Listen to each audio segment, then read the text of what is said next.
नमस्ते बच्चों, मैं आपकी गृह विज्ञान विषय की अध्यापिका मनीषा गौतम आज आपको आपकी गृह विज्ञान की पुस्तक का पाठ 25 बुनाई कला पढ़ाने जा रही हूँ। देखिए बच्चों, सबसे पहले इस पाठ को शुरू करने से पहले इस पाठ के बारे में थोड़ा सा समझ लेते हैं कि इस पाठ में आखिर दिया क्या गया है। बुनाई कला, बुनाई कला से तो आप सभी परिचित हैं। बुनाई किसके माध्यम से की जाती है? एक तो हाथों के माध्यम से की जाती है और मशीनों के माध्यम से भी बुनाई की जा सकती है।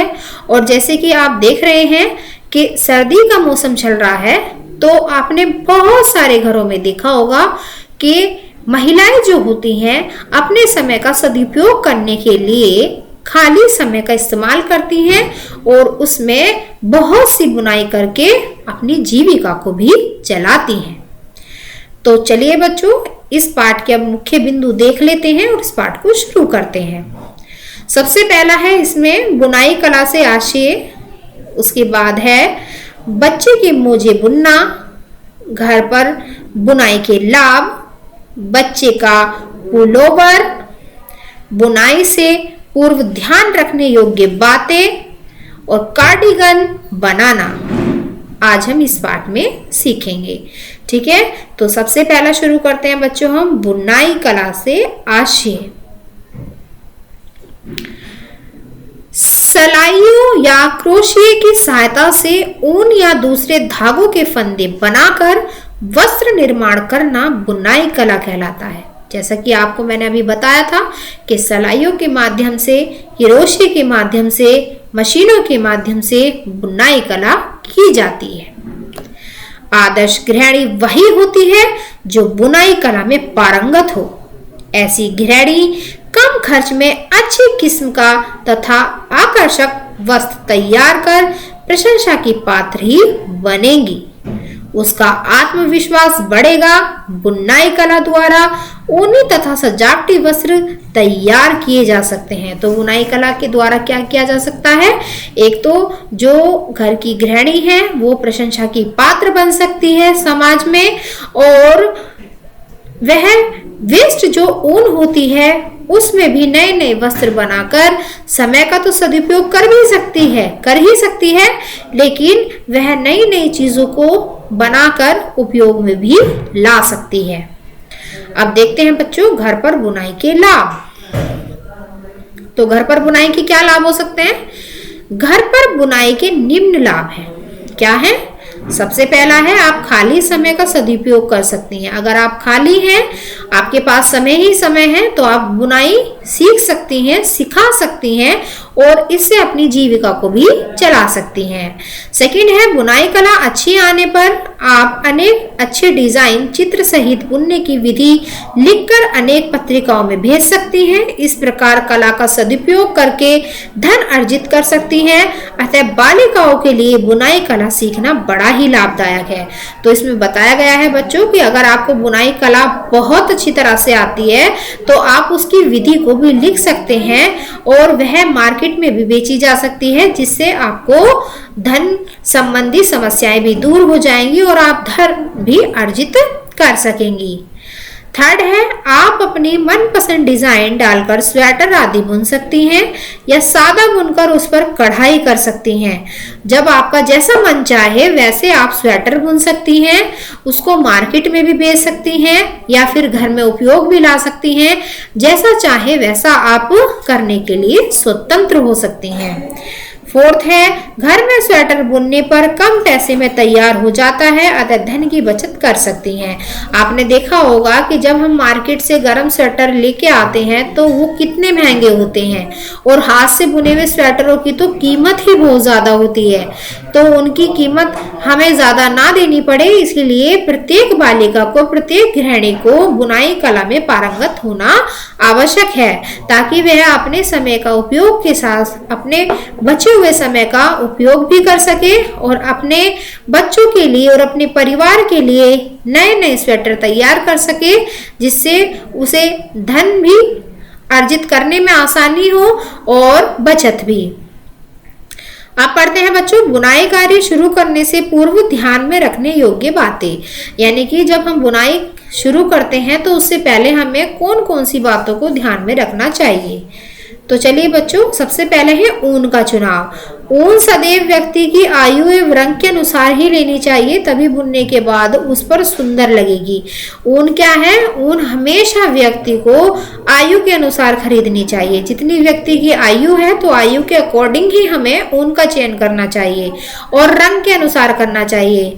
उदाहरण के लिए कि अगर किसी व्यक्ति का डार्क कलर है, अगर वो उसका रंग गेहुआ है या डार्क है, तो ऐसे में उसे डार्क कलर पहनाना अच्छा नहीं लगेगा और वो उस पर स्वेटर अच्छा भी नहीं लगेगा। तो डार्क कलर के लिए हमेशा हल्के कलर का चयन करना चाहिए और जिनका रंग साफ है और उनके लिए हमेशा गहरे रंगों का चयन भी किया जा सकता है। तो यह हमें ध्यान में रखने योग्य एक महत्वपूर्ण बात है। ऊन अच्छी लेनी चाहिए तथा दो रंग की ऊन का प्रयोग करते समय बुनने से पूर्व यह अवश्य देख लेना चाहिए कि दोनों में से कोई कच्चे रंग की तो नहीं है। यदि है तो उसको किसी के साथ प्रयोग मत कीजिए। ऊन खरीदते समय यह ध्यान में रखने योग्य बातें हैं कि ऊन अच्छी क्वालिटी का होना चाहिए। अगर अच्छी क्वालिटी का नहीं होगा तो वो कुछ समय बाद रंग धीरे धीरे उसका निकल जाएगा, जिससे आपका जो स्वेटर है वो भी खराब हो सकता है और आपकी मेहनत भी। सेकंड है सलाइयों का चुनाव। मोटी ऊन के लिए सदैव मोटी सलाइयों और पतली ऊन के लिए हमेशा पतली सलाइयों का प्रयोग ही करना चाहिए। बुनने से पहले देख लेना चाहिए कि सलाइयां रंग तो नहीं छोड़ती हैं। हल्के रंग की ऊन को बुनने से पहले ये बात विशेष रूप से देख लेनी चाहिए।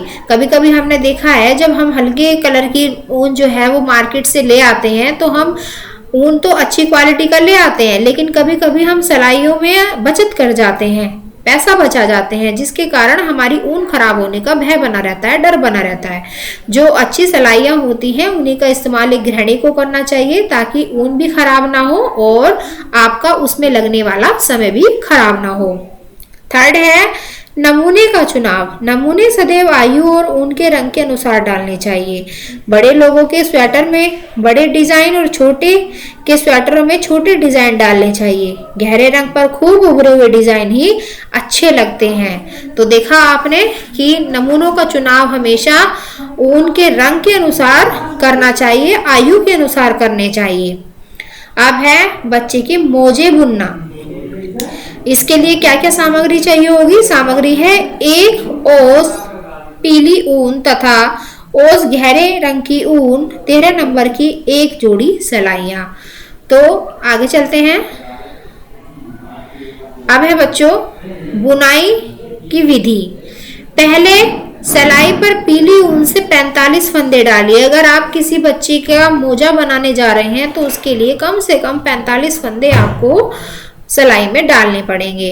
15 सलाई का मनपसंद बॉर्डर बनाइए, यानी कि 15 सलाइयों का आपको एक बॉर्डर तैयार करना है। अब हरी ऊन लगाइए और जितना लंबा मोजा बनाना है उतना लंबा इसे सादा बुनती जाइए। प्रत्येक 8वीं सलाई पर दोनों ओर एक एक फंदे घटाती जाइए। अब 8वीं सलाई पर आपको क्या करना है? एक एक फंदा आपको घटाते हुए चलना है।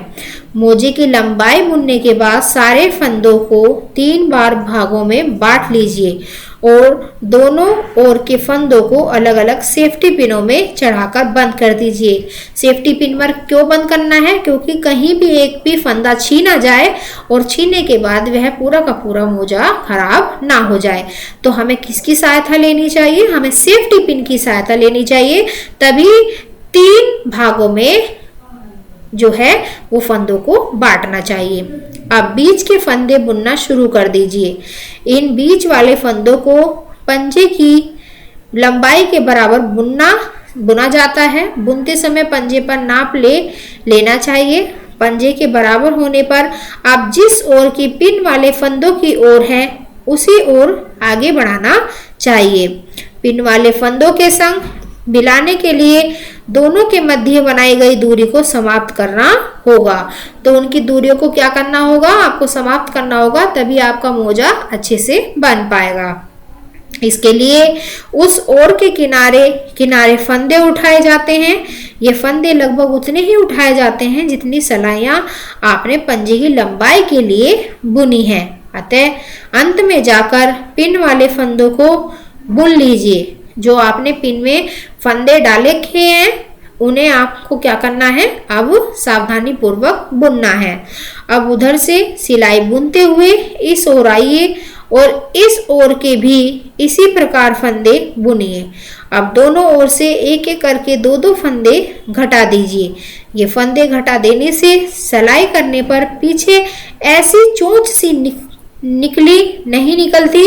अब 6 सलाइयां उल्टी सीधी बुनने के बाद 4 सलाइयां सीधी सीधी बुनिए। इससे मोजे का तला सुंदर और मजबूत हो जाता है। ठीक है बच्चों, तो देखिए केवल पढ़ाई के साथ ही आपको, केवल थ्योरी से ही आपको समझ में नहीं आएगा, आपको प्रैक्टिकल तौर पर भी अपने घर में किसी मम्मी से या आप आसपास पड़ोस में कोई महिला हो जो बुनाई करती हो या सिखाती हो, आपकी दीदी हो, आपकी मम्मी हो, तो आप उनसे भी इन मोजे को सिलने की विधि जान सकते हैं। तभी आपको अच्छे से समझ में भी आएगी और आप सीख भी जाएंगे। ठीक है बच्चों, अब है टिप्पणी। यदि मोजे 1 वर्ष तक के बच्चे का बुन रही है तो बच्चे मोजे की लंबाई समाप्त होने के बाद एक सिलाई जाली बनाते हुए बुनिए और मोजा तैयार होने पर इसमें पतला रिबन डालिए। मोजे का रंग या ऊन का डोरी बनाकर भी डाल सकती हैं। आपने देखा होगा कि डोरी वाले मोजे भी होते हैं जिन्हें ऊपर से बांध दिया जाता है। यदि रिबन डालती हैं तो हरे रंग का डालिए और यदि डोरी लगाते डालती हैं तो दोनों रंग की ऊन बटकर डालिए और दोनों रंग की ऊन के फुंदकने लगाइए। मोजा तैयार होने के बाद हर एक भाग पर दूसरे रंग की ऊन से कोई बेल काट दीजिए। बड़ी आयु के बच्चों के मोजे के बॉर्डर के बाद जाली डालनी चाहिए। तो देखिए बच्चों, आज आपको हमने इस पाठ का ये प्रथम भाग पढ़ाया है। अगली वीडियो में हम आपको इससे अगला भाग पढ़ाएंगे। तब तक आप घर पे भी इन सब चीज़ों की प्रैक्टिस कर सकते हैं। अपने घर में किसी बड़े से जानकारी ले सकते हैं, पूछ सकते हैं। ठीक है बच्चों, तभी आपको अच्छे से मोजा बुनना भी आ जाएगा। तो इसी के साथ हमारी यह वीडियो यहीं समाप्त होती है। अगली वीडियो में हम इससे अगला भाग आपको पढ़ाएंगे। धन्यवाद।